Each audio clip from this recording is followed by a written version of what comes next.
మనందరికీ లక్ష్మీ, పార్వతీ, సరస్వతీ దేవి గురించి తెలుసు. కాని హిందూ పురాణాల్లో ఎవరికీ పెద్దగా తెలియని అత్యంత శక్తివంతమైన రహస్య దేవతలు ఉన్నారని మీకు తెలుసా? వీళ్లను పూజిస్తే శత్రువులు కూడా మిత్రులుగా మారిపోతారట. ఈరోజు మనం అలాంటి ముగ్గురు రహస్య దేవతల గురించి తెలుసుకుందాం. చివరి అమ్మవారి గురించి వింటే మీరు ఆశ్చర్యపోతారు.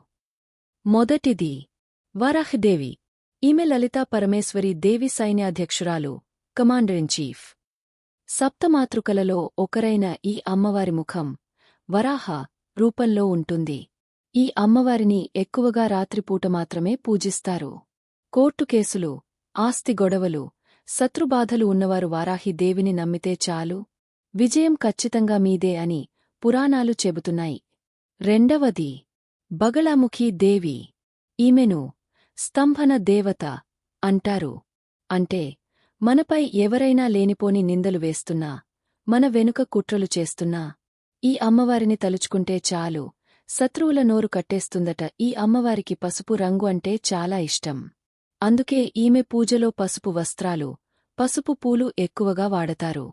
ఉత్తరాదిన ఈమె ఆలయాలు చాలా రహస్యంగా ఉంటాయి. మూడవది అందరికంటే ఆశ్చర్యకరమైన రూపం చిన్నమస్తా దేవి. దశమహావిద్యలలో ఈమె ఒకరు.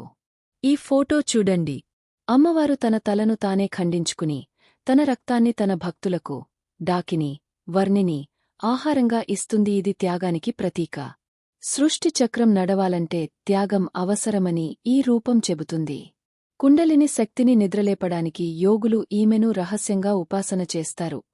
చూసారా, మన సనాతన ధర్మంలో ఎన్ని రహస్యాలు ఉన్నాయో. ఈ ముగ్గురు అమ్మవార్లలో మీకు ఎవరి రూపం బాగా నచ్చింది? లేదా ఎవరి గురించి పూర్తి వీడియో కావాలో కింద కామెంట్ చేయండి. ఈ వీడియోలోని సమాచారం మీకు కొత్తగా అనిపిస్తే ప్లీజ్ ఒక లైక్ చేయండి. ఇలాంటి మరిన్ని ఆసక్తికరమైన భక్తి విశేషాల కోసం మన లక్ష్మీదేవి టిప్స్ ఛానల్ని ఇప్పుడే సబ్స్క్రైబ్ చేసుకోండి. పక్కనే ఉన్న గంట సింబల్ కొట్టడం మర్చిపోకండి.